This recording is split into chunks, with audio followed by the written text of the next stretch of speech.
bighani sa iyong mata. Pwede ba ligawan na kita?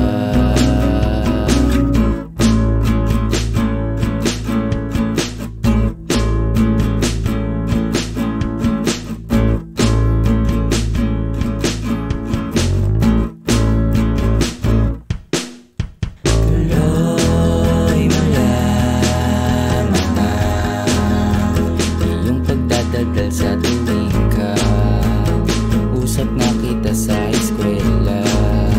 Makikinig sa'yo at ibulong sa aking tenga. Sekreto mong nakakahiya, huwag ka dapat mag-alala. Bigay mo sa'kin ang iyong tiwala.